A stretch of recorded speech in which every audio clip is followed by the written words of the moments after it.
Yeah, pick your nose, old man Walter. What's up, hooligans? Rack up those likes, more hooligans. I want to, for the press, I want to put an end to the rumors that the rest of the staff has not quit because he's leaving. I want you to know that. I knew this day would come, to state the obvious, but it doesn't make it any easier. You know, I've known Ron since he was a kid. Third-year law student in a school near Boston. What was that school's name? Harvard, I think. And he came to work with me in the United States Senate on the Senate Judiciary Committee a week after he got married. And he married a woman even brighter. Stand up a little bit.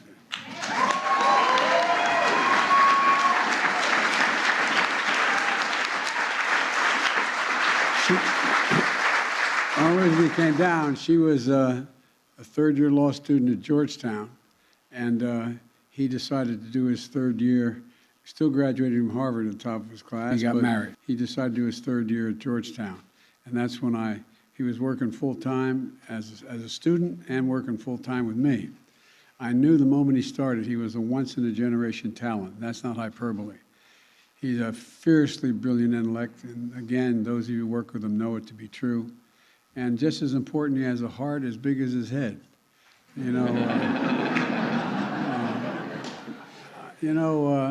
Thank you, Ron and Monica and Hannah and Mike and Danny. You're like family. And folks who've been with me a long time know it's hard to get away from us, even when you leave. Prostitute. Speaking of family, there's one member of the family who couldn't be here, Ron's mom. Mom, if you can see this or it gets played for you, we love you.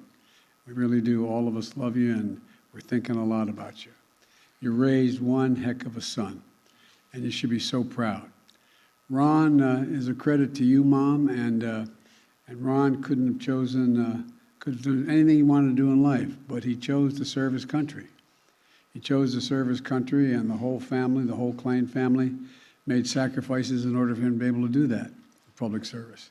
And they're in the front row here, and I mean, you really did. And I want to thank all of you, for letting your dad do what he's done as long as he has with me. For the last 36 years, Ron has been at my side in one capacity or another, and there's been some very tough and real battles we've been in together. And when you're in the trenches of somebody, you figure out pretty quickly what they're made of. You get to know the person pretty damn well.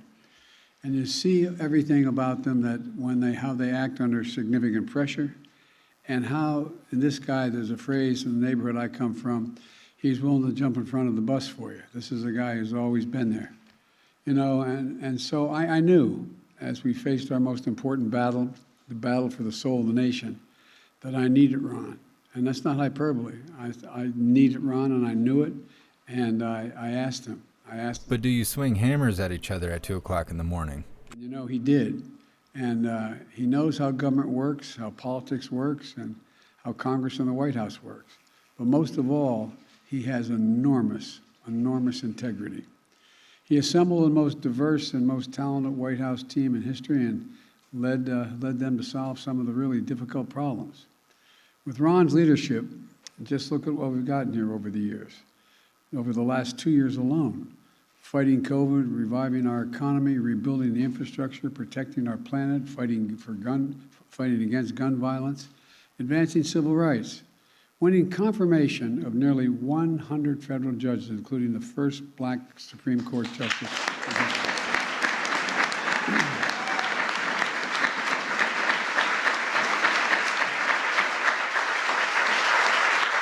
Playing a major role in reasserting America's place in the world. Maybe most important of all, helping restore faith in our democracy. The list will be the legacy of the White House team under Ron's leadership. And while we've accomplished an extraordinary amount of work, consequence of Ron's success, he is beloved by those of you here in the White House, as demonstrated by this crowd here. And as I said earlier, there's a lot of Klainiacs in this room. They're going to miss him, but not as much as I will. And that's why I knew it was important to fill Ron's shoes with someone who understands what it takes to lead a team, and who is focused on getting important things done. That's Jeff Zients right here. And Jeff, this will be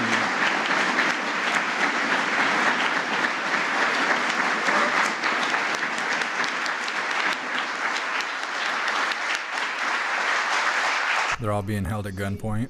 tackle some of the toughest issues in our government. When I was vice president, I first got to know him. We worked together and implement the Recovery Act of 2009, and later he was director of the Office of Management and Budget.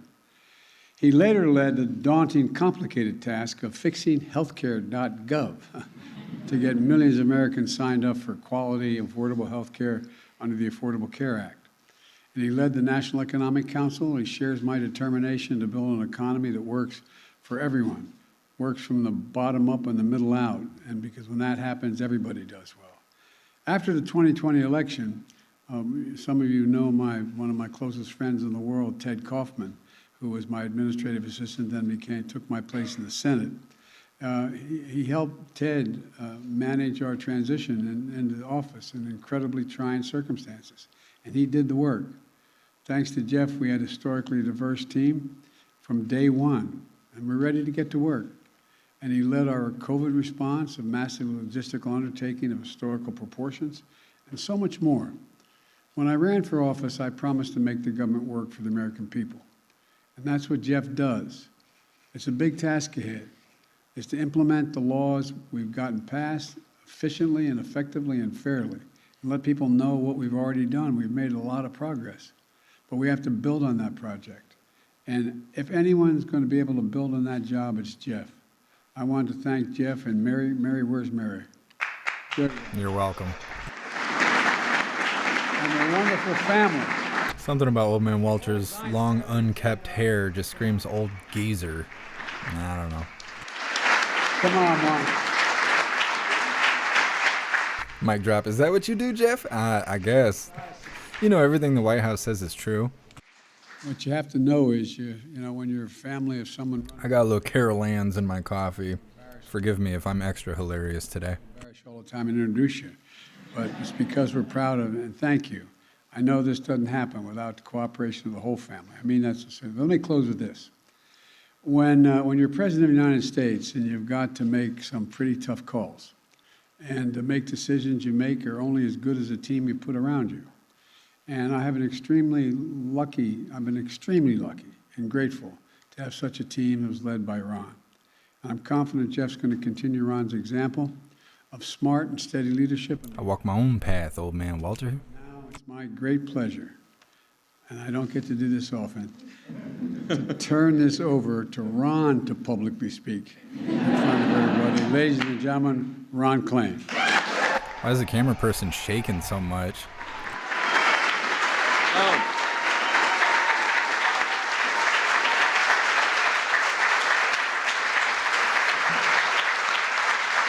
Thank you. Thank you very much. Thank you. No.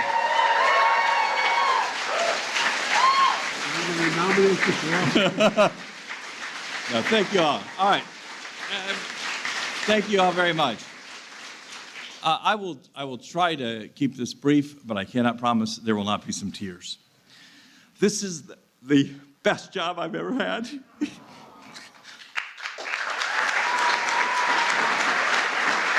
And even though it's also the hardest job I've ever had, I will miss this job, our work, this mission, and most of all, this team every single day.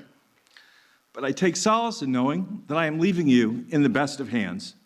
Jeff Zients will be the first White House Chief of Staff ever to have led 2 policy shops and have been head of OMB before he took over as White House Chief of Staff.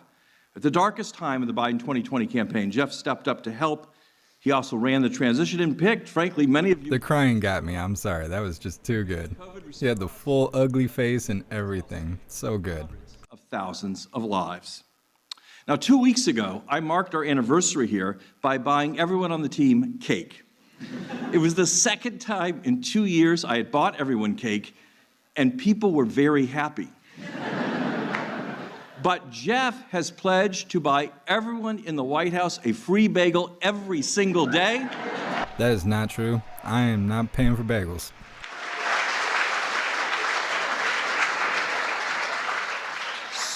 so I will soon be forgotten. Not after that little crying bit you did. Is the work we have done together these 2 years. You've heard me say this before, but I never tire of saying it. Together, we passed the largest economic plan, the most significant one since FDR, while managing the largest land war in Europe since Truman.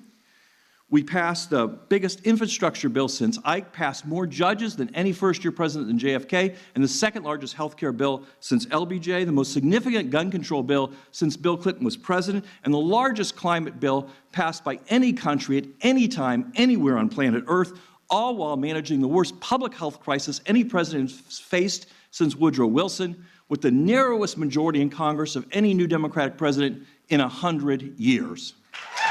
Damn, White House got these hooligans begging me for bagels. Come on, man. And that's not all. Student loan debt relief, record low black and brown unemployment, the PACT Act for veterans, a sweeping marijuana pardon, the Respect for Marriage Act, the most Americans ever with health care coverage, ending the longest war in American history. We've seen a dramatic drop in child poverty, the lowest unemployment rate in 50 years, the deficit cut more than any other president, and the record number of jobs created in this country in any 2-year period. Now that's not bad. Look at old man Walter's face.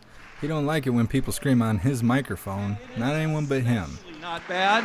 It is especially not bad for a president and a team that was written off for dead in the winter of 2019, and for dead again in the winter of 2020, and for dead again in the winter of 2021, and for dead again the first week of November 2022.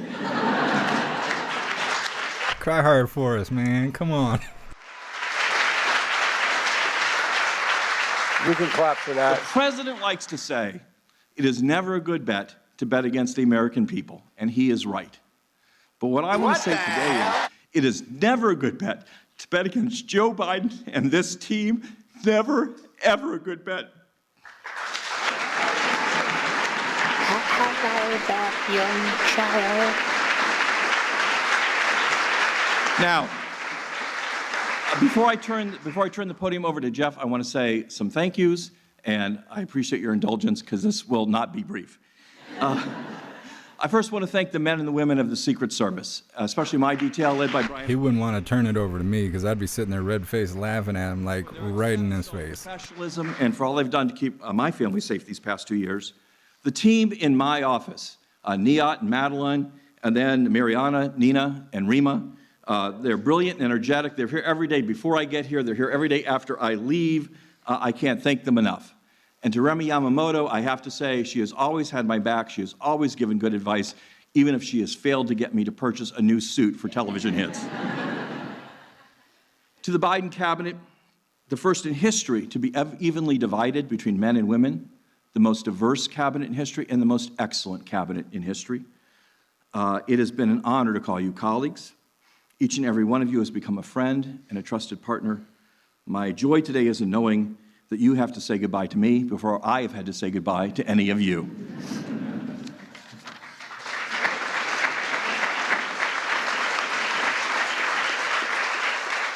To the senior staff and our department heads, in his inaugural address, the president said that this was a time for boldness in America.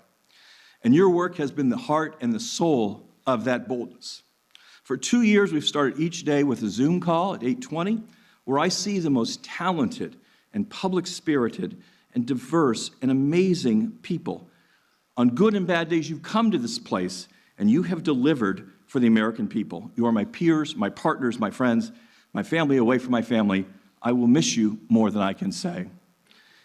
And while there is a danger in naming names, I have to thank those people who are at the White House I have leaned on the very most. Susan Rice and Jake Sullivan, Brian Deese, John and Neera and Ashish and Gene Sperling, Louisa and Kate Bedingfield, Liz Sherwood, Corrine, Keisha, Julie and Lorraine, Anthony Bernal and Annie Tomasini, and of course, Bruce Reed, Anita Dunn, Mike Donilon, my very first hire, Jen Dillon, and my brother in all things, Steve Ricchetti. I want to say this about this group. The record should show that everything we accomplished here these past 2 years is because of you, and everything we have screwed up is because of me. I just want to wrap up with 3 additional thank yous. To my family, starting with my mother, who, as the president mentioned, is too ill to be here today. I would not be here today without her and everything she has done for me. To my family, my kids, whose support and patience and love and understanding has kept me going these 2 years, for the engagement celebrations I missed, the birthdays I missed, the time I was not there to do various things, thank you. And I love you guys. And for the next 2 years, every day, it's my turn to walk the dog.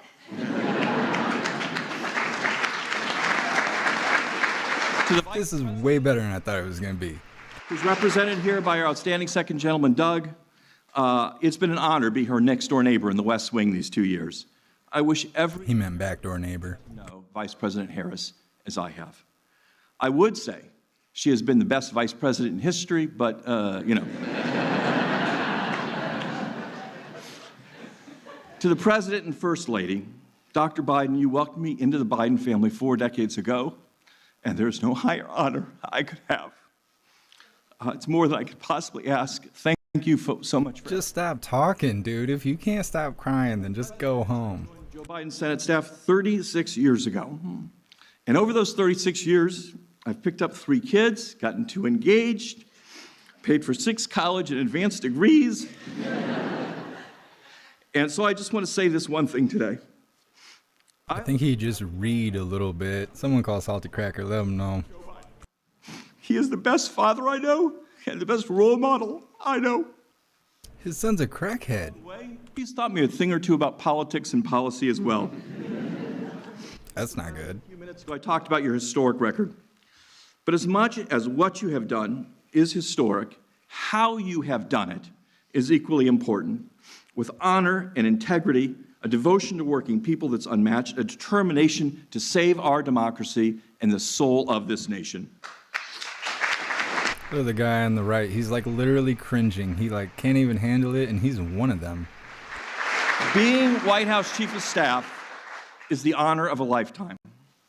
But being Joe Biden's White House Chief of Staff has given me a unique opportunity to serve a wise, compassionate, determined, and fearless president. And as I did in 1988, no regrets, 2008, and 2020, I come on, man. Hold up. look forward to being on your side when you run for president in 2024. I think they tried to hit me with an ad in the ad blocker, and they were like throwing hands real quick. I had to refresh the page.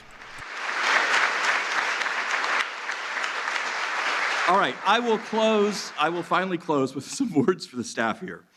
I'm often asked, what is the best souvenir I got in 2 years as White House Chief of Staff? And my answer is very simple.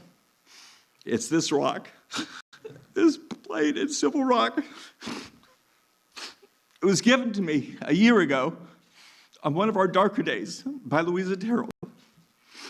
And it's always symbolized to me the fact that this team has been rock solid in their support of our agenda, and the president, we've never wavered, we've been as solid as a rock. And so I ask you today to continue to play that role. I ask each and every one of you to continue your jobs as the rock of this White House, this administration, and this presidency. That's our mission. I guarantee that's not the only rock in the White House. I will turn the podium over to the next White House Chief of Staff, Jeff Zients. Y'all are gonna hug. A little front grab there. Old man Walter, you gotta kiss him on the chin. Give him some forehead kisses. Tell him it'll be okay, man.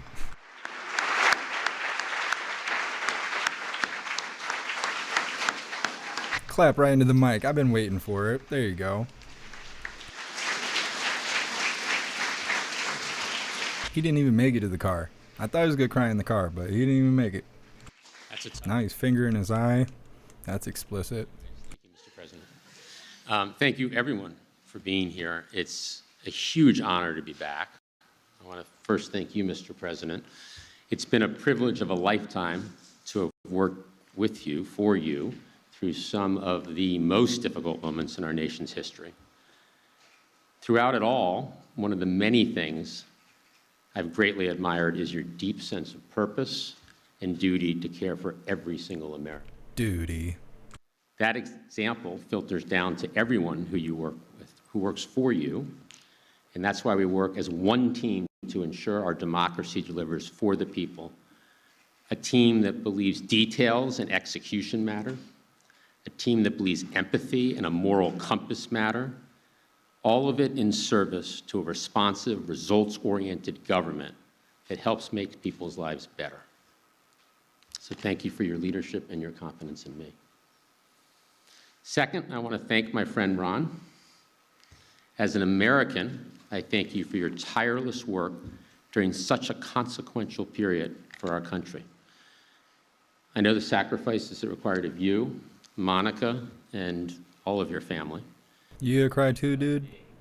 Huge shoes to fill, big footsteps to follow, always headed in the direction of justice and opportunity and a more perfect union.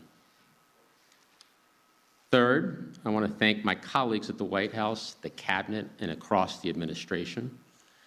Governing is never easy, that's an understatement, but when you have the right team, you can accomplish anything. It all comes down to people. It all comes down to the team.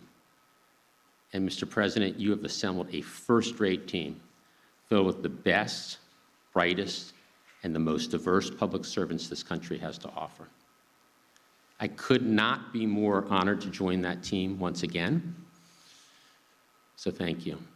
Finally, and most important, You know, this is the guy that told us we weren't gonna make it through the plague and the winter and all that. middle and Not unless you got the jabby jab. That's this guy. incredible wife and partner, Mary, our 4 kids, my parents who are both here, and my 3 sisters who are all here. There is no question I'd not be here without all of you. Mr. President, thank you again for your trust in me and in all of us here. We're honored to serve you and our country. Thank you. Thank you.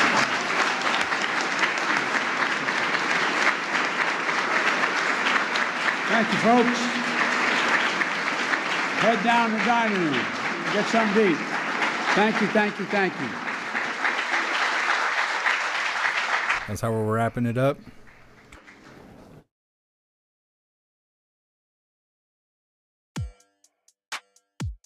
Well, hooligans, that's not all, okay? Made my mind up right here, right now. We're going to just go right into the press briefing.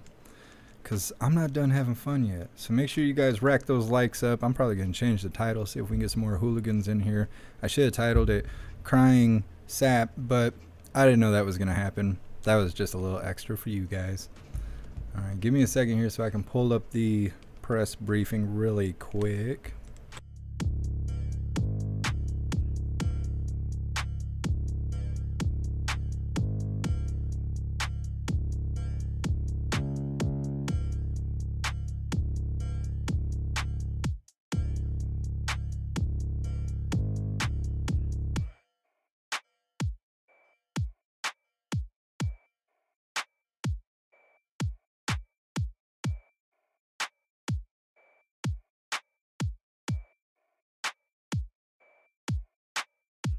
She's not looking very good today.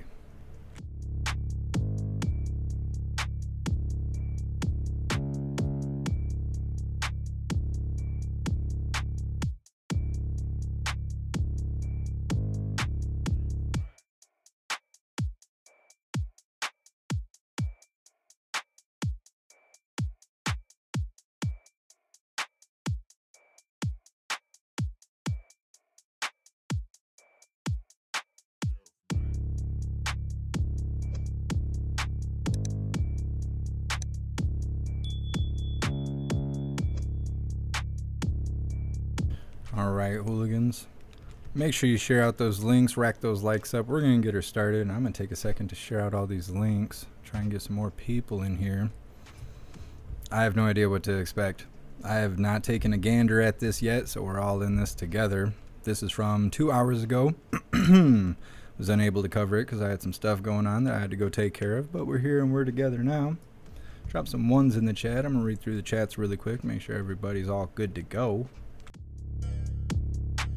Andrew, she never looks good. She looks rough today. She looks real rough.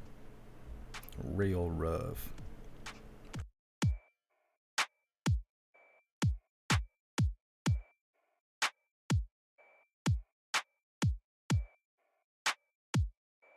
Thank you so much, Lone Wolf, for those 15 credits, I guess we'll call them, over on Odyssey. I appreciate you. Thank you. We want our bagels. Yeah, see, look what they did.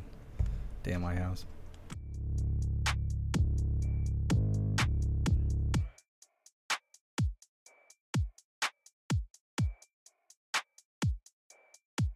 All right, hooligans, I'm seeing those ones. Let's get her started.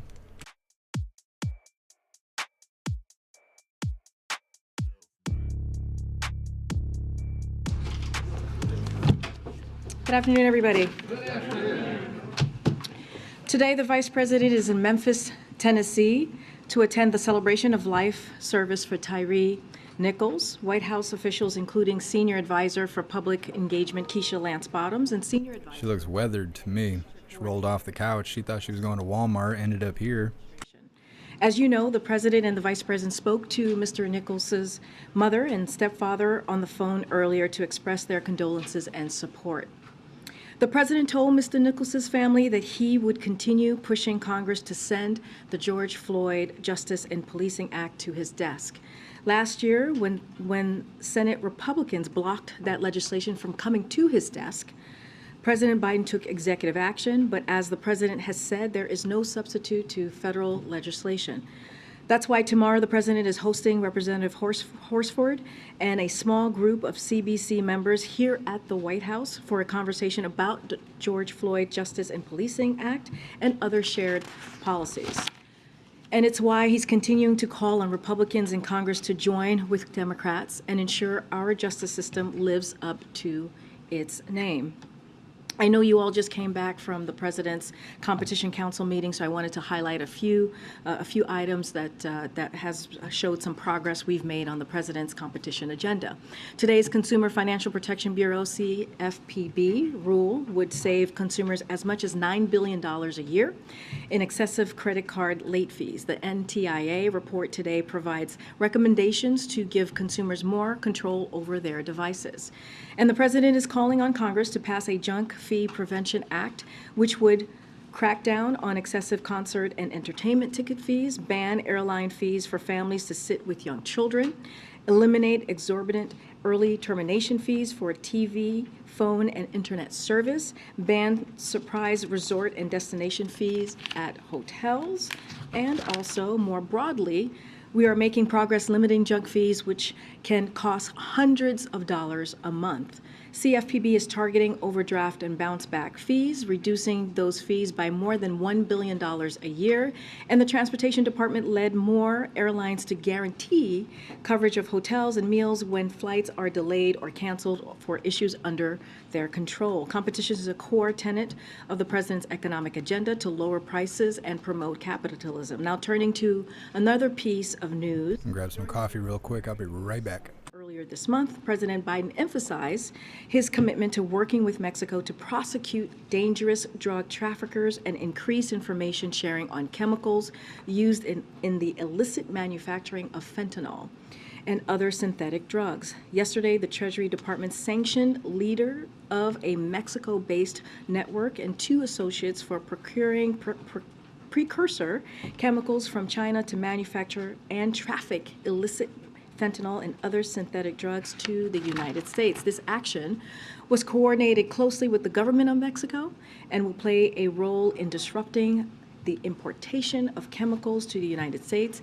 and we will continue to closely coordinate with Mexico and our regional partners to disrupt the transnational criminal organizations that are trafficking illicit fentanyl into the United States. And I wanted to end our topper here by marking the start of Black History Month, which we are celebrating today. Each February, National Black History Month serves as both a celebration and a powerful reminder that Black history is an American history, Black history is American culture, Black stories are essential to the ongoing story of America. Yesterday, the President issued a proclamation in celebration of Black History Month. This month, the Biden-Harris administration is shining a light on Black history by taking time to celebrate the immeasurable contributions of Black Americans, honoring the legacies and achievements of generations past, reckoning with centuries of injustices, and confronting those injustices that are still so vividly in front of us today. President Biden and Vice President Harris are deeply committed to advancing equity, racial justice, and opportunity for Black Americans as this administration continues striving to realize America's founding promise. This administration's commitment began with building a federal government that looks like America. It continued with building a federal bench that reflects our nation. Nearly 1/3 of his judicial appointments are Black Americans, and President Biden has nominated more Black women to federal courts than every other president in history combined. And of course, Well, yeah, because that's the specific agenda. Ketanji Brown Jackson, the first Black woman to serve on our nation's highest court in the land. And in just 2 years, the Biden-Harris administration has delivered real and lasting change and continues to work each day to deliver equitable outcomes and opportunity for Black Americans. Whether it's rebuilding the economy, where the unemployment rate for Black Americans is a near record historic low at 5.7%, or providing nearly 6 Oh, her hair looks like that because she brushed her dreads out. Because she didn't have real dreads. Otherwise, she wouldn't have been able to brush them out. meaningful progress. Not a day goes by, and especially not this day, today, without real reminders of how far we have left to go.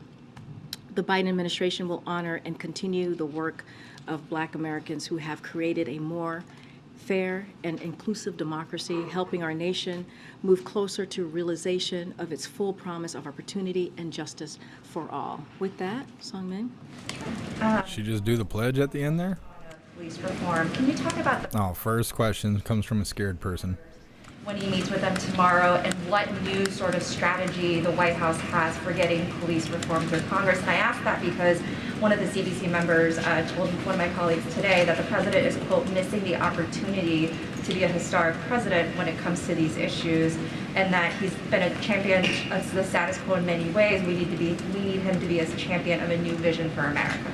So look, the president is very much looking forward to meeting with congressional the members of the Congressional Black Caucus, and to have a real conversation about how to move forward on police reform and other shared policies, as I mentioned moments ago. Look, these are members that the president has had a long-standing relationship with, as you all know, and it is a collaboration that we see this conversation becoming a collaboration again on dealing with an issue that is truly affecting the Black community and also the brown community as well. And you know, to the statement that you just laid out from a Congressional Black Caucus member, I would say this, you know, and I said this at the top. When the Senate Republicans blocked and would not move forward with the George Floyd Policing Act, the president acted. He acted by moving forward with taking executive action. And that shows, we believe, and the president believes, how important this issue is. And by bringing the Congressional Black Caucus tomorrow to the White House, it also shows the president's commitment to working with Congress on trying to figure out how do we move forward. Again, it does not take away from the fact the way that we're going to deal with this issue is to have federal legislation. That's how we're going to move forward. Again, the president took executive action. He was very proud that he was able to do that when the Senate Republicans in particular, blocked what Democrats were trying to do, and he took action. And I think that shows his commitment. And on documents, Ian addressed a version of this at the Sticks a little bit ago, but I'm wondering how the White House can claim that they are being transparent when the FBI search of the Penn Biden Center that happened months ago was not proactively disclosed to the public, and what should the public take away from the fact that you are keeping information like this from the public? Look, I'm going to be very prudent from here. I'm going to be very consistent from here. I'm just not going to comment anything that is related to what is currently happening. This is a legal process. As you just mentioned, my colleague was right outside these doors answering many of your questions. He has done that these past couple of weeks, I believe 4 weeks now, and he'll continue to do that. Anything that is specific to this particular process, I would refer you to the Department of Justice and also, again, my colleagues at the White House Counsel's Office.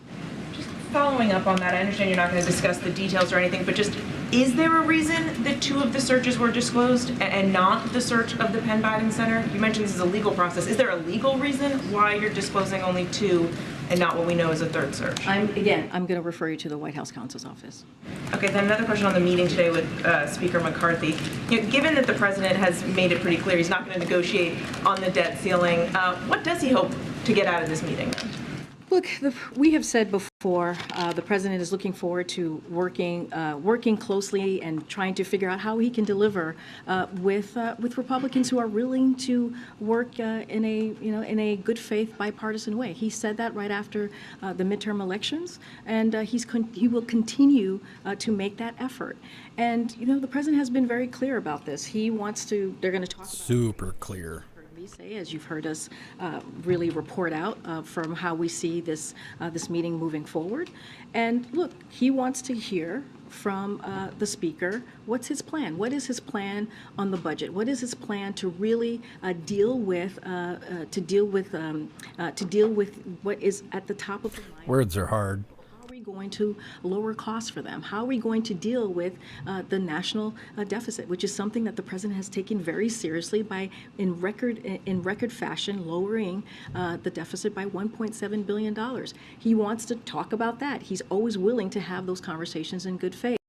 And also, he wants to see what their budget is. What is their plan? We've heard them over and over again talk about cutting Medicare, cutting Social Security. This is what we have heard from Republicans leading up to the midterms and then after the midterms. So, okay, what else are they going to be doing? What does that look like for them? And the president did have some choice words for the speaker last night ahead of this meeting. He says he's made off-the-wall commitments to the far right. Was there any strategy in saying that ahead of this meeting? Is he trying to throw him off a little bit, or on the flip side, is that really helpful to be talking like that? I will say this, we understand what the speaker is going through. He has a caucus that has put forth some pretty extreme ideas. Huge caucus. Options in front of the American people, cutting Medicare, cutting Social Security. That is what he's dealing with. And so what we're saying is that, okay, well, this is what your caucus is saying. This is what your conference is saying. What's your plan? And I think that's what he is acknowledging, really, what the speaker is currently dealing with. But look, as we talk about we talk about the meeting that's about to come up very shortly and what they're going to discuss. Again, a range of issues. The president had meetings, as you know, with the Democratic President. I figured that's who was in charge. You saw on memo yesterday, asking the speaker and really Congress, Republicans in Congress, are they going to live up to their constitutional obligation? Are they going to lift the debt ceiling, as many of them did, including Speaker McCarthy 3 times under the last president? So that's number one, their obligation. Are they going to live up to that? And number 2, what's their plan as it relates to the budget and dealing with issues that truly matter for the American people? Karine, what is the current number of documents bearing classified markings that have been found in the president's residences and offices? I would refer you to the White House counsel's office. Okay. Ian just declined to comment on that as well.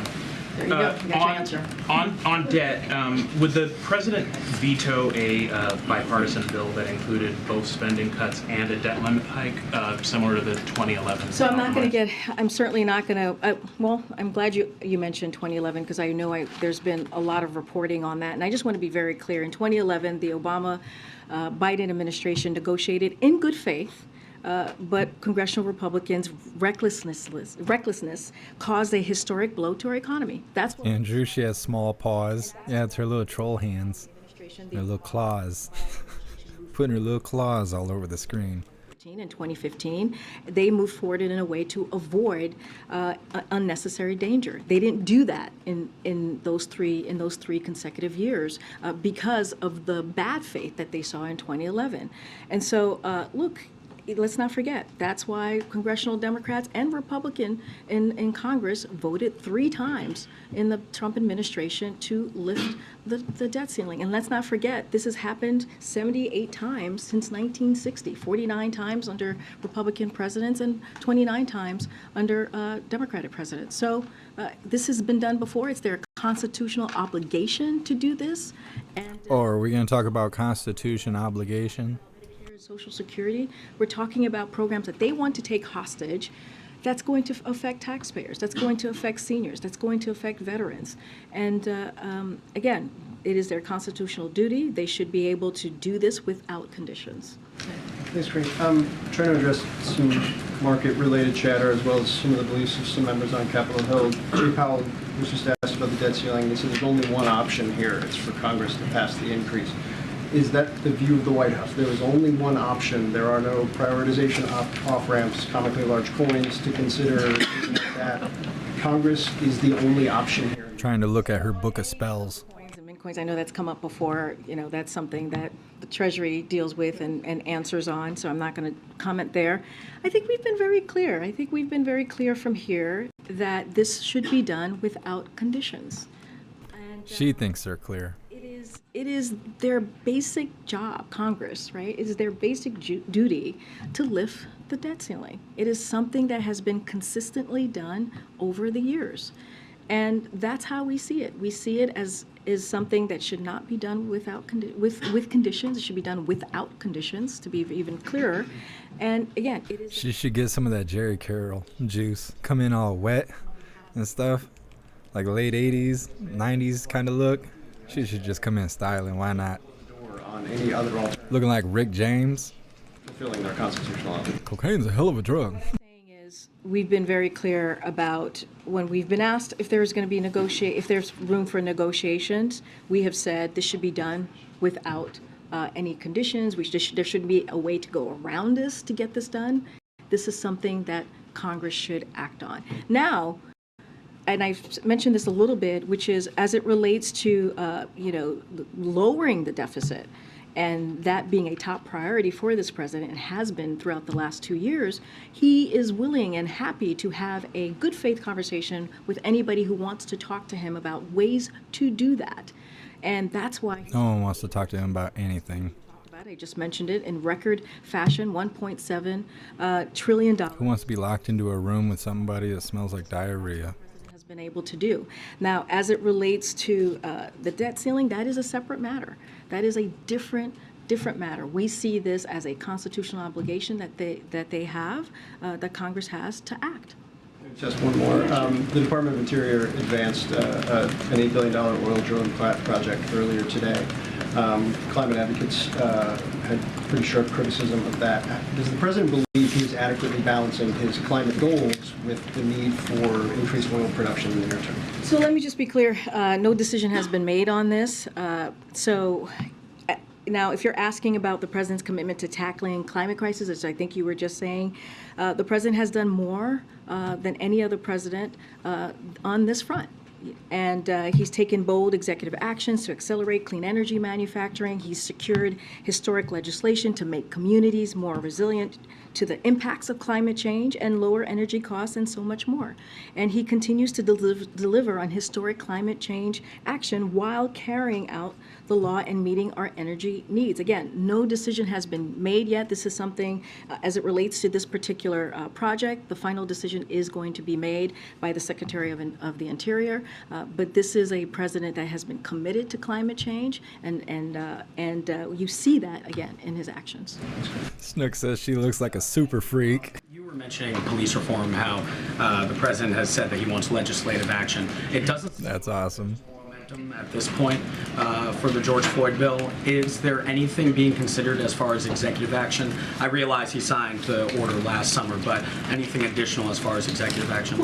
Let me just say a couple of things here, because I think people forget what the executive action did and that the president took. Again, he took this step when Senate Republicans blocked the George Floyd Policing Act and would not move forward with something that's incredibly important. So if you look at the executive action, it resulted in immediate changes like mandating stricter use of force standards and body-worn cameras. It banned chokeholds and restricting no-knock warrants at the federal level. It set the new standard for effective, accountable policing at the federal level as well. It also incentivizes reform at the state and local level through grant making and Incentivizes? Is that right? We understand there's a lot more work to do, and the way that we're seeing this, the way that the president sees this, in order to have long-lasting change, we have to have federal legislation. That is the way that we're going to be able to see a real difference in community. I guess that's correct. I suppose. I Googled it.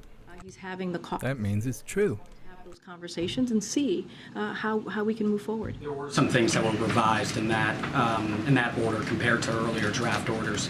There were, on use of force, it originally said that officers would only be able to use deadly force as a last resort. That was changed to when necessary as well. So it did revise, but there were additional things that some criminal justice advocates were calling for as well. So is there anything additionally, noting what's in there, that's being considered in case we don't see Congress move?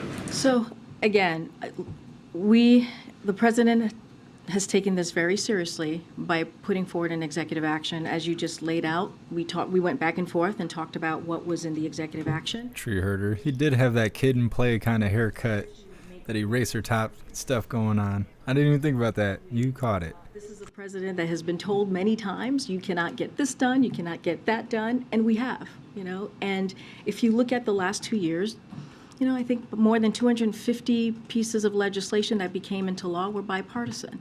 Some of the most important historical pieces of legislation that it's going to really help Americans as we talk about the economy, as we talk about not leaving anybody behind, was done in a bipartisan. I hate when they say that, knowing like how Afghanistan went. For example, you think about the Chips and Science Act, that's bringing back manufacturing back into the U.S. Those are important steps that was led by this president. So again, it's not going to stop him just because we may be hearing naysayers or people are saying that we are not going to get this done. Doesn't mean that the president is not going to continue to work really, really hard to make. He works so hard.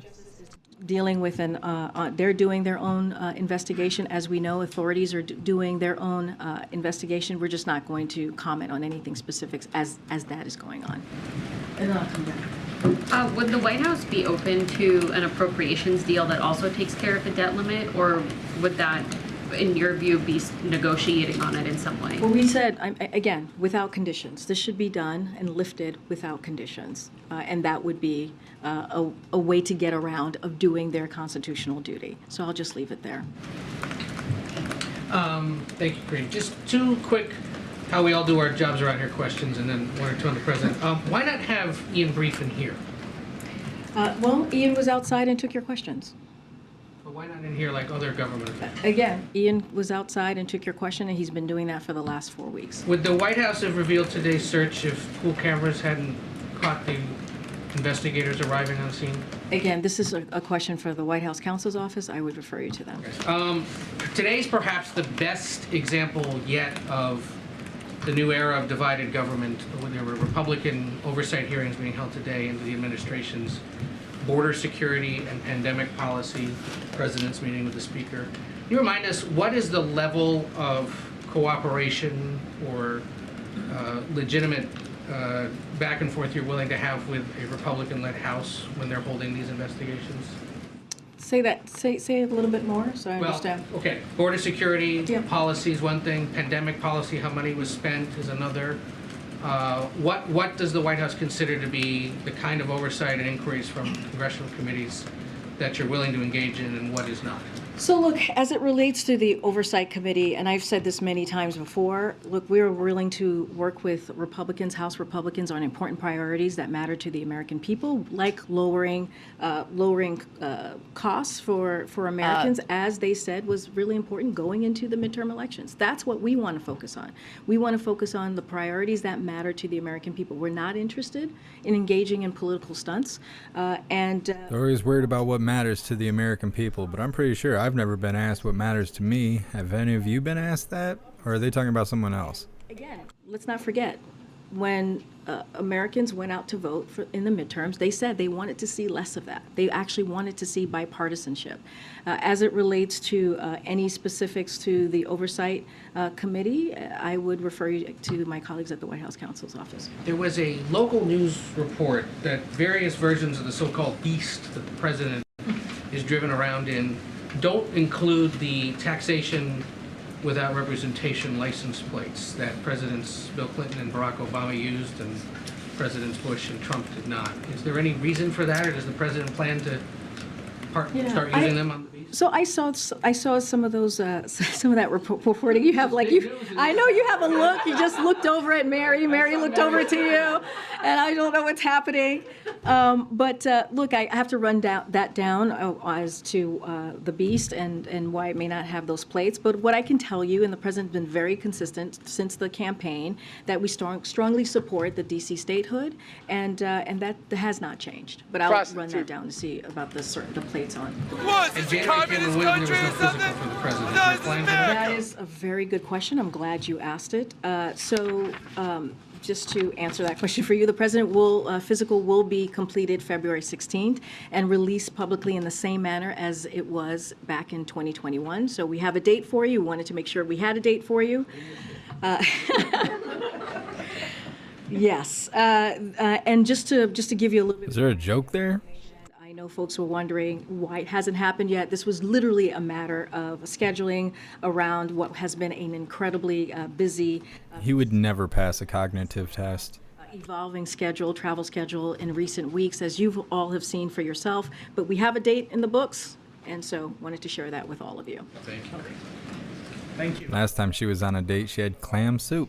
India-US initiative of critical and emerging technologies which were launched yesterday. NSS Sullivan said that it is the next big step in the relationship, and he also said that this is an initiative led by President himself. Can you let us know what this president thinks about it, why he's launching the initiative, and why this is called the next big thing in this relationship? So as you know, the president and the Prime Minister Modi, announced this initiative back when they met in a meeting in May of just last year, 2022, and that was in Tokyo, as you all know, and directed their national security advisors to spearhead our partnership in critical emerging technologies. And the president believes this initiative that you just laid out is key for the U.S. and India to create a democratic technology ecosystem and reinforces our democratic values and our democratic institutions. So we see this as an incredibly important initiative and a partnership that we have with India. We made our announcements yesterday in defensive innovation, semiconductors, space, 5G, and STEM talent, and we look forward to building on this momentum in the upcoming months and years. So again, an important partnership and initiative between the two friends two countries who are Is it also aimed towards China? So look, I mean, you can't ignore the geopolitical context that we live in, as you asked me about China, but this initiative is not about any country or one country. It truly is about something bigger than that, a relationship between two friends, two countries who have been partners for some time. So look, as two of the... Aren't they called allies? I've never heard of countries being friends. I mean, I don't know. Maybe I'm wrong. And deliver for our people, and when you think about the economies and the people around the world. So we think this is an important step forward, and we'll continue to grow on this initiative. Thank you. One more on the deficit reduction talks as it relates to the debt limit. So is the position of the White House that you don't want to negotiate, obviously, on the debt limit? That needs to happen. You say Congress needs to do that without conditions. So would that mean that any bipartisan proposal that the president agreed to as it relates to deficit reduction or debt reduction would have to happen after Congress raised the debt limit? Well, I mean... I guess I'm just trying to figure out sort of the process here. Like, what's step one and what's step two? I don't think there's just one step. And the step is they need to live up to their congressional obligation. That's their constitutional obligation, to be even more specific, which is lifting the debt ceiling, something that was done 3 times under the last president. And I've mentioned the number 78 many times because it's happened 78 times since 1960s. 49 times under a Republican president, 29 times under a Democratic president. This is something that the Speaker himself voted on 3 times in the last administration. So there's only one step here, and the one step is to do this without conditions. But the president has said, and you have said from this podium, that he is open to these negotiations and potential legislation, right, on deficit and debt, right? When we're talking about the national deficit, when we're talking about lowering that, the president is willing to have a good faith conversation, which is something that he's prioritize, right? We mentioned the $1.7 billion that he was able to lower the deficit, and because of the economic policies that he's moved forward with. So he takes that very, very seriously. Now, if they want to have a good faith conversation about that, he's willing to listen. But right now, all we have heard from the Republicans in the House, to be very specific, the extreme Republicans in the House, to be even more specific, is that they want to cut Medicare, they want to cut Social Security, hold that hostage, which is something that should not be done. It would lead us into chaos. So it is. She can't get on the screen without talking about skin color, hostages, and victims. Just that's her whole outlook on life. When it comes to lifting the debt ceiling, it should be done without conditions. All right, I'll come back down. Can I ask about police reform really quickly again? Follow up on some questions you received, Corinne. Thanks. Senator Graham is floating a compromise idea that would keep qualified immunity for officers, but would get rid of those protections for police departments. Would the president support a compromise of that kind? So I haven't seen that piece of legislation. Blink, blink, blink, blink. Go back to our policy team. I want to see her and Jackie get into it because they do not get along, and it's like that, that cat fight kind of stuff. They be looking in each other's eyes, all nasty. Love it. In Congress to deal with an issue that's clearly critical. As we're watching what's happening today, we're watching a family bury a loved one. And he believes the way that we're going to make transformational change on this issue is to have legislation. I don't want to speak to something that I have not spoken to the team yet. It's possible, the George Floyd Justice and Policing Act, it doesn't have to come in the version that it pre-existed in, right? You guys are open to some changes. Is that a yes? I mean, look, if it's in a bipartisan way, if it's Republicans joining Democrats in a real way to bring forth transformational change, we are willing to have that conversation. Look, tomorrow's caucus is going to be very important as well. And we're going to talk to the CBC members and talk through what their ideas are and what they're thinking. But again, we think that federal legislation is the way to move forward here. Separate question, I asked this of Ian Sams outside when he took our questions earlier. I want to ask of you, though, because I think it's for the wider White House, not just the special counsel's office, which is, did anyone at the White House tell the National Archives at any point not to issue a press release about the discovery of classified documents? I would really refer you to the White House counsel's office, who has been running this process, and refer you to them. Even if it's something that's not just in their purview, it would be wider within the entire White House? Because this is, when it relates to the DOJ, when it relates to special counsel, this is something that's been under their purview, so I would refer you to them. Thanks, Corinne.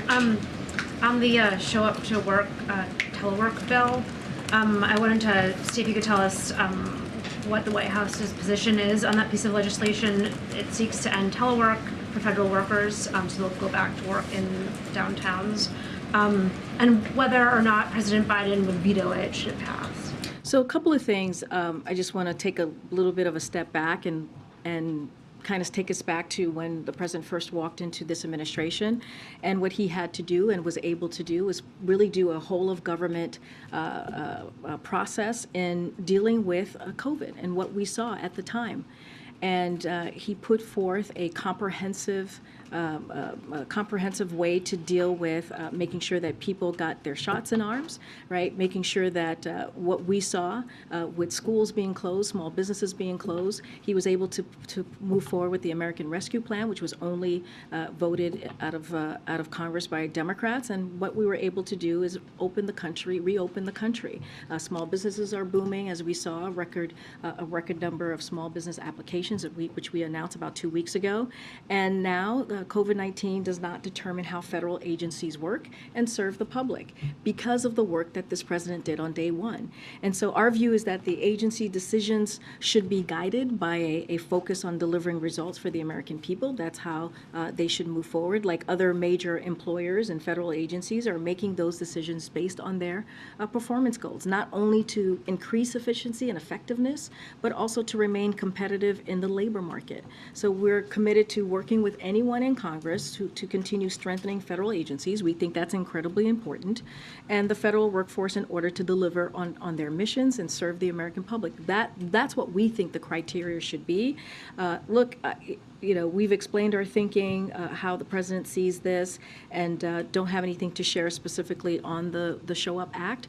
But we believe that, there are ways that federal agencies should be able to track their performance and continue to deliver for the American people. And that's how we think this is the most important way to move forward here. Just particularly given that the administration announced it's going to be ending the state of emergency on COVID, that there would be a desire to get federal workers back in the office. I just don't have anything specific. It's on that particular questions. We again think that decision should be guided by agency. That's their decision to make. On one other topic, on Russia, does the Biden administration believe that Russian and Belarusian athletes should be able to compete in the Olympic Games in Paris in 2024? So I haven't talked to my colleagues at NSC. Would like to get a sense of where they are. Have not heard any real reporting or had any incoming. So let me just talk to them and see where we are with that. We can circle back. Okay, great. Thanks, Corinne. A couple weeks ago when the mayors were in town, the president said he looked forward to an honest debate with Republicans on entitlements. The House Speaker on Sunday on Face the Nation was asked if he was going to propose cuts to Medicare and Social Security, and he said no. He said he would take that off the table. He was asked completely, and he said yeah.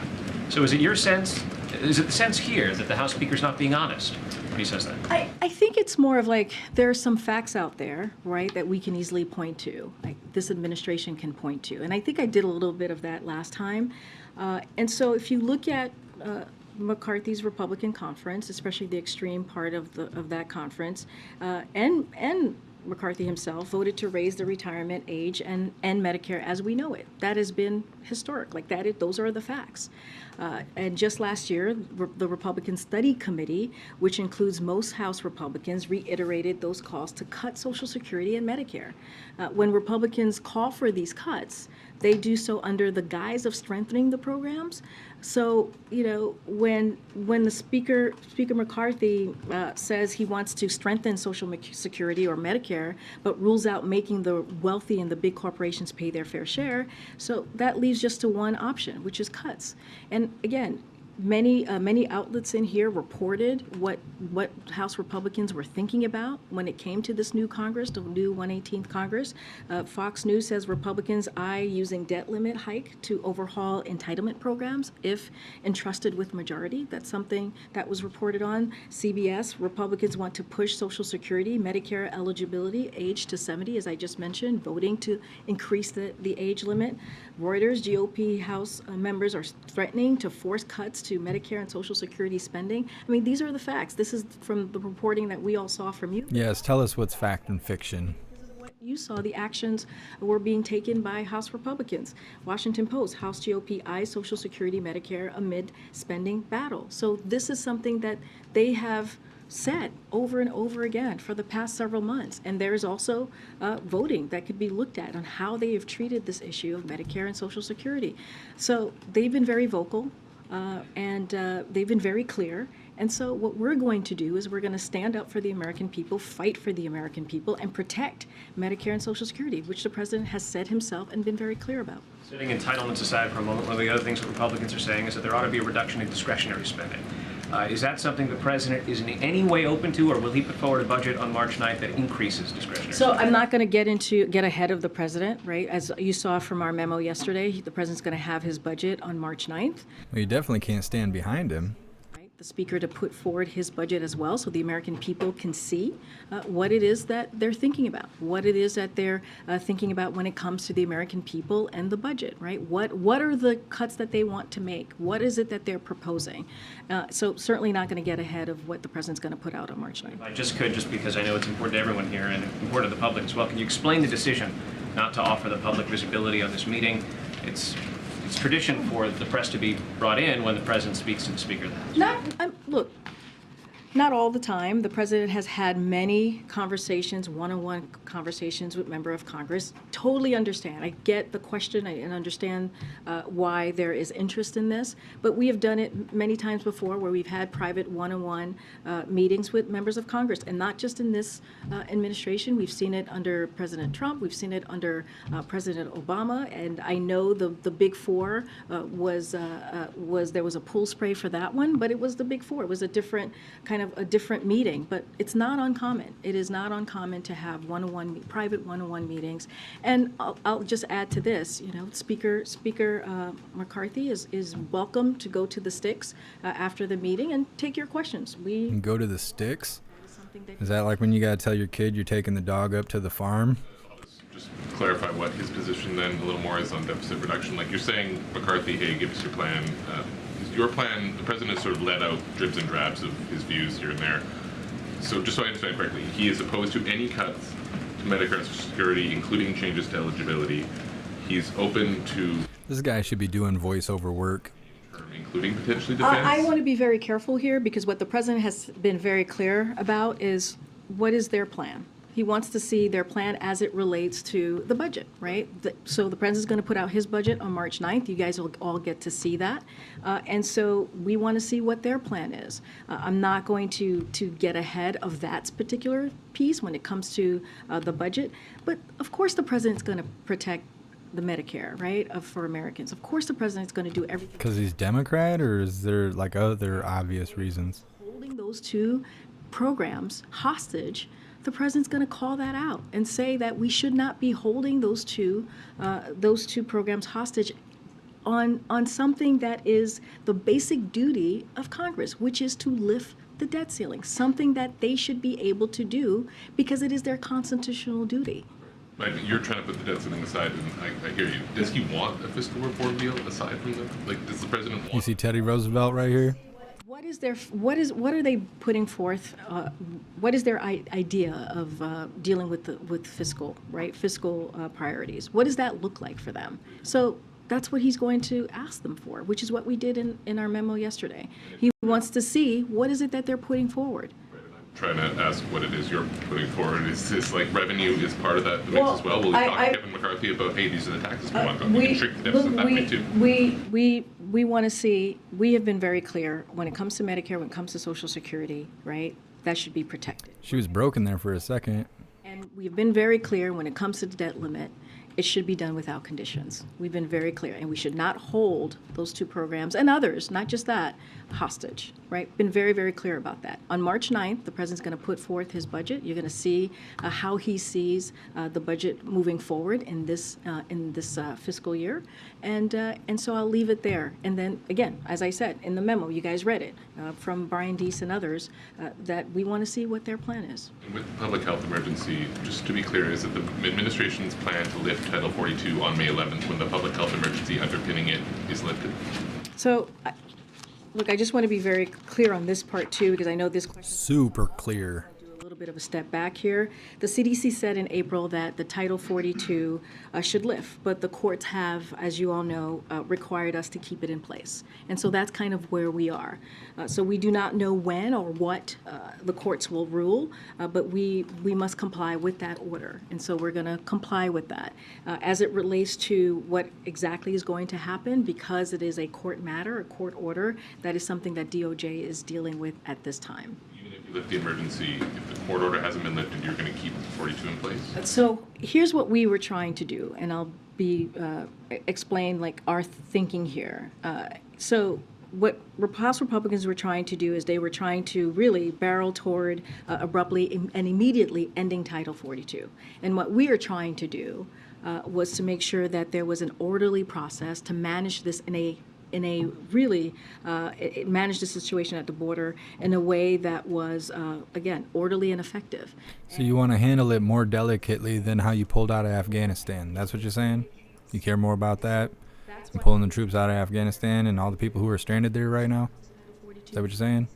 Orderly way, and coming up, we are putting forward alternative priorities, alternative ways to dealing with the border, and so that's why we moved in that way. That's why we were very clear about what we're trying to do these next couple of months. Now, as you're asking me about the date, if it's going to happen or not on that particular date, again, there's a court order in place that, as you know, that was very clear that DOJ is taking on, and so I would refer you to DOJ about what will happen because of that court order.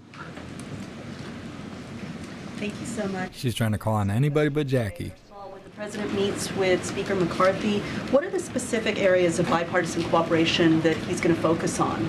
aside from, the debt ceiling? So there's going to be a range of issues that they're going to discuss. You'll hear from the president afterwards. We'll have a readout of the meeting. You'll probably hear from the speaker if he is going to go to the sticks. You guys can all ask him questions. Don't want Going to the sticks.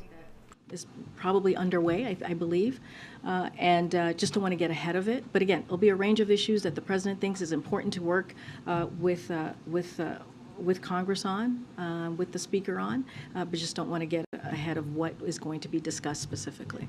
Zooming out on the Tyree Nichols funeral today, people both inside the United States and outside are looking at this killing and asking, is the United States a racist society?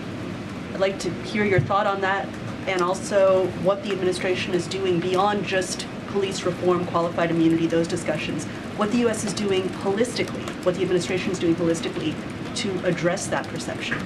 So at the top of the briefing, you heard me lay out how important this month is because it's Black History Month, and how important it is to see Black Americans and lifting up the contribution of Black Americans, and also understanding that their culture, when you think about Black culture is also American culture.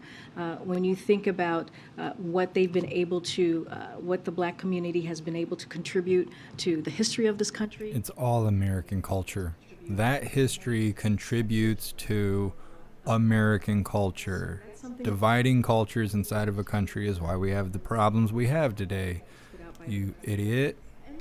When the president walked into this administration, he said there were 4 crises that we needed to deal with. That is affecting a communities across the country, this particular community, the Black community. So we understand, There might be mercury in that clam she's sucking on.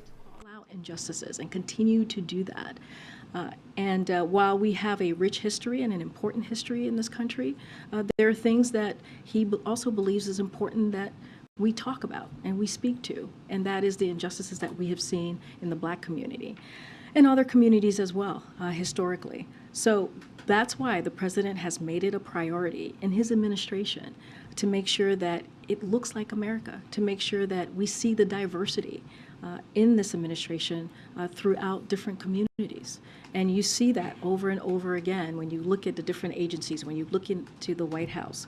And this is historically the most diverse administration in history. And that matters. When we talk about policies, when we're talking about transformational change, when we talk about how do we move forward in a country that is dealing with many issues, that's important to see that and to have that at the federal government. So again, lots more work to be done.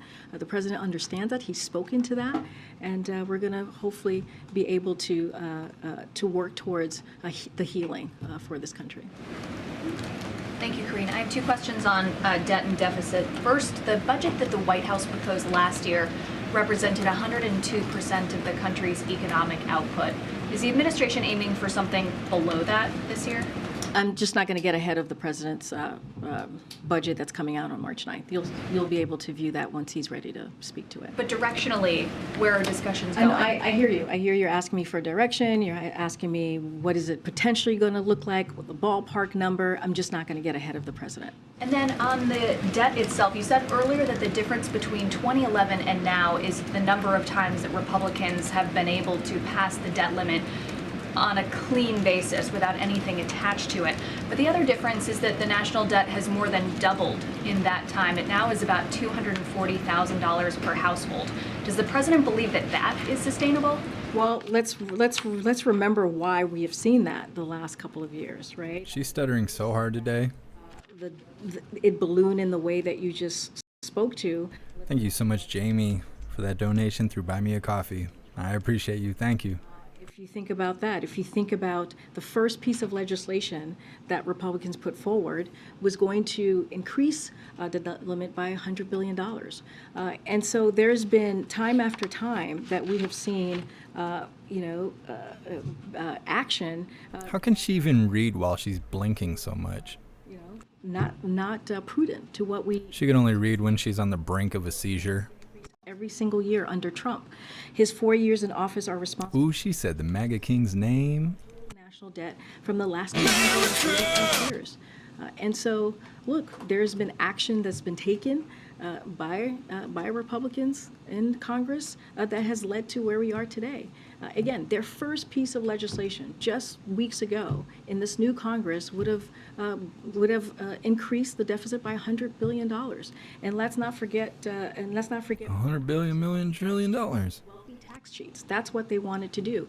This is a president for the first 2 years has taken lowering the deficit very seriously and has done it in a historic fashion. Will this administration pledge to be deficit neutral this year?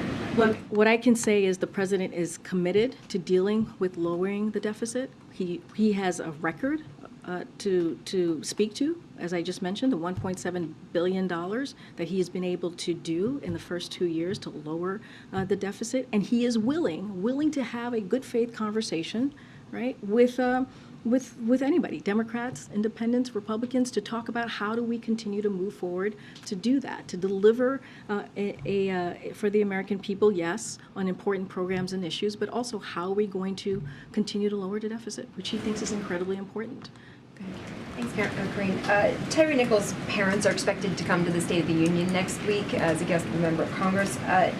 Would the president meet with them when they're here in town next week, Monday or Tuesday? Don't have a meeting to preview at this time. As you know, just last Friday, the president spoke with his mother and his stepfather, offering his condolences. And saying that, telling them that he is going to continue to fight for police reform, continue to fight for the George Floyd Policing Act, and so that is a commitment that he's made to the family. Don't have a meeting to read out or to announce at this time. And on the COVID pandemic emergency, the administration has been using that as the justification for the plan to cancel student loan debt.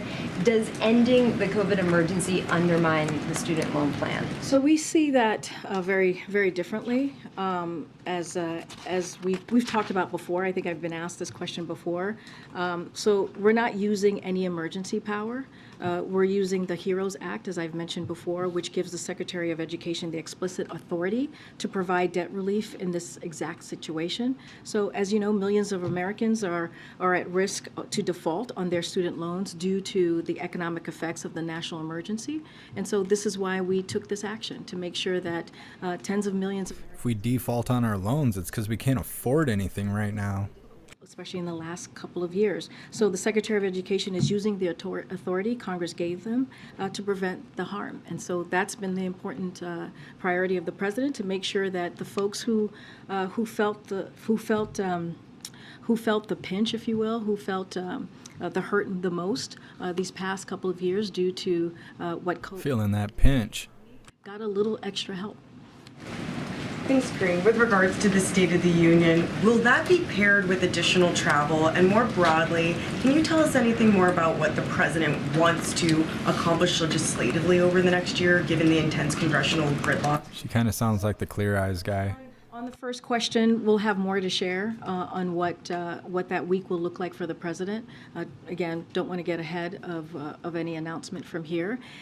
As far as legislatively, look, the president has been very clear after the midterms. You would think she'd be exhausted saying that, starting every statement with, "Oh, I've been very clear." Congress on delivering important programs and important initiatives for the American people. That is something that he's going to continue to do, and it won't stop him. He's done that the first 2 years. I talked about 250 plus pieces of legislation that's become law that the president signed. So clearly that's something that the president is committed to. He's going to have this conversation with Speaker McCarthy, just like he's had a conversation last week with the Democratic leaders, and they're going to try to figure out how can we work together in a good faith way. Again, not going to get ahead of the president's State of the Union speech. You'll hear from him. At this point, she's just full of sound bites, or somebody behind stage just pressing her buttons and making her spit out these same recorded statements. For the future of this country. He'll talk about, his economic policy and how it's delivered these last 2 years, and he'll lay out what he believes his legislation plan is going to be for the American people. Certainly not going to get ahead of that at this time. Last year, on January 19th, the president had a solo press conference. Does the White House anticipate that there will be a press conference where reporters might be able to ask him about those plans that you just mentioned anytime in the near future? Don't have a press conference to read out to you at this time. Okay. Thanks, Karine. Boris Johnson is in town talking about aid to the Ukraine. Is he going to meet with the president or anyone at the White House while he's here? Don't have a meeting to read out at this time or on the president's schedule with Boris Johnson. Just nothing going on behind the eyes. I have one quick one on documents that went to student loans. Understanding that you can't tell us why the FBI search at the Biden Center wasn't disclosed previously, and that Ian Sams has referred to questions about the National Archives possibly being blocked from sending a press release to DOJ. Understanding you can't talk about any of that. Can you assure us that the White House has been and continues to be as transparent as possible, meaning that where there haven't been disclosures, something has prevented that? What I can say is what the president has said many times. No regrets. Statements is that we are cooperating fully. The president and his team is cooperating fully, and we will continue to do that. And I'll just leave it there. On student loans, does the White House believe that the president or administration can continue to use emergency powers after the emergency is over? So providing debt relief or pausing loan payments as it relates to the student loans does not require an ongoing and national emergency. And I just laid out for Karen how we see this process and talking about the HEROES Act, which was a authority that was given to the Secretary of Education through Congress, and that's how we're moving forward there. And look, the emergency ending doesn't change the legal justification. And here's a couple of things here. There was a national emergency, as we all know, as we've all lived through it. Millions of borrowers were negatively impacted by the pandemic and faced. Isn't that insensitive to the ones who didn't live through it? National emergency. Congress gave, again, the Secretary of Education the authority to take. I thought you cared, Karine. And he is, and that's how we see the process moving forward. With the HEROES Act, it's the portion of the HEROES Act that the Secretary is using is the part that needs a national emergency to be able to cancel that debt. So I understand what you're saying, and it was sort of explained in the background call a few weeks ago on this, where an official said that the increased authority under national emergency is necessary for the program to be created, but doesn't have to be in effect through the duration of the program. And the reason I'm asking is that interpretation could potentially allow for, policy effectuation beyond the emergency. So at what point is someone not worse off after a pandemic? How are we determining? I mean, just getting back to, I guess the crust of your question is that we don't need an emergency power to use the HEROES Act. It is an authority that was given to the Secretary of Education, and he is using that authority for a moment that we believe the American people really need it. After these last 3 years, after dealing with what many dealt with a national emergency that was caused them harm, and so this. She needs some chicken bacon in her life. Americans who need a little extra help, and so that's what the Secretary of Education is doing. Does the HEROES Act, though, require the national emergency for the Secretary to use it? I know we're splitting hairs here, but what I'm getting at is, yes, there was a national emergency. Yes, the administration used the HEROES Act because of the national emergency to cancel student. I like how Jackie's talking to her like she's a mental patient that's on the edge. She's like speaking really soft to her. Don't freak out. It'll be okay. When do you stop being harmed by the pandemic? How are we measuring it? That's a good question. Look, it's not any. It'll never stop. It is, again, something that the Secretary of Education gets to. The HEROES Act is something that is in his purview, that he's able to use, an authority that he's able to use. And that's a decision that the Secretary of Education is going to make. As you remember, the debt relief was being used at the same time that we were going to lift up the pause, right, for payments. And so we believe, as that was going to happen, we needed to do something to help tens of millions of Americans out there. Again, this is an authority that the Secretary of Education has. It's not just any kind of emergency power. This is a power that was given to the Secretary of Education by Congress that he's using in a way to make sure that Americans out there who have been harmed get a little bit of extra relief. Final point on it. I gotta move on. I gotta move on. I really. Yeah, laugh it off. Thank you, Bridget. Does the president see the current rate of spending She can't compete. as a problem? And if so, what spending cuts would he support? I mean, look, I just talked about what the president has done the last 2 years, right? By lowering the deficit, right? Cutting the deficit by $1.7 trillion. So yes, so that is something that he took very seriously and took action to make that happen. If you look at the Inflation Reduction Act, the Inflation Reduction Act is going to also lower the deficit by hundreds of billions of dollars. That is important as well. Every piece of policy, he has done it in a really responsible way. Every legislation that has been passed by Congress, that has been led by this president, he's done it in a responsible way. So yes, he thinks it's important for him to do his job and the best that he can to really address the deficit. And I'll add this as well, and I've said this multiple times at this podium today, which is that he is willing to work in a bipartisan fashion, in a good faith fashion, with anybody from Congress who's willing to continue that work that he has done to build on that historic record. She doesn't even know what she's saying. She's just trying to head to the door. See you tomorrow. Yeah, see. Let us know what time the McCarthy meeting began. Okay, we will. Oh, no, just run away. Run away.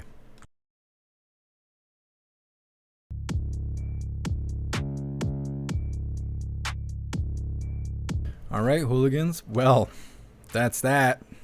That was something. I'm just going to sit here and cut this live all the way up. Put out some shorts and stuff. There's some good stuff there. I mean, not really, but hilarious stuff. We'll say that. I don't know about how good it was, but it was nice and hilarious, especially the crying man-child at the beginning. What a warm-up leading into the press briefing. All right, hooligans. I'm going to read my spiel. We're going to do the pledge, and we're going to wrap this up.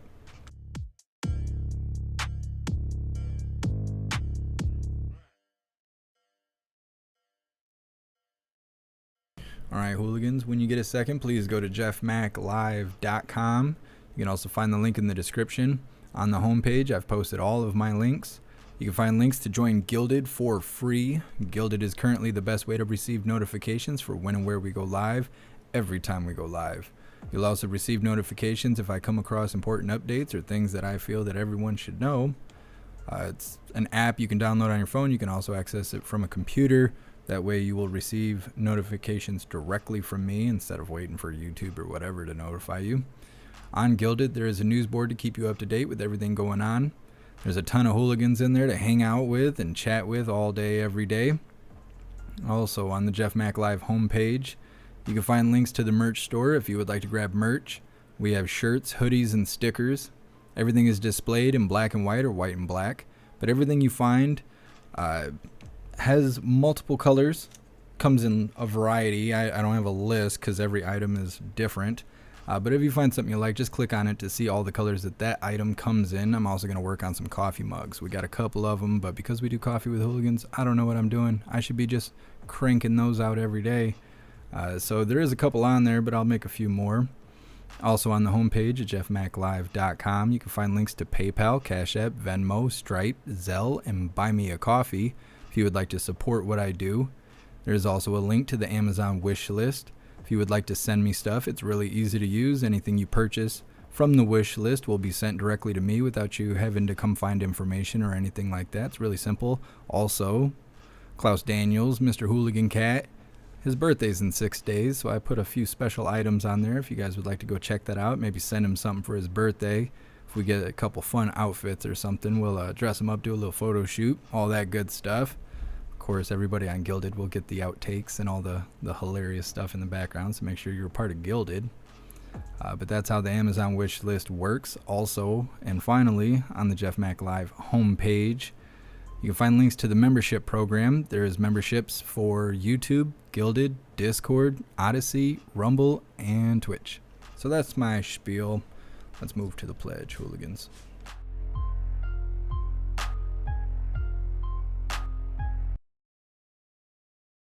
All right, hooligans, please join me for the Pledge of Allegiance. I pledge allegiance to the flag of the United States of America and to the republic for which it stands, one nation, under God, indivisible, with liberty and justice for all.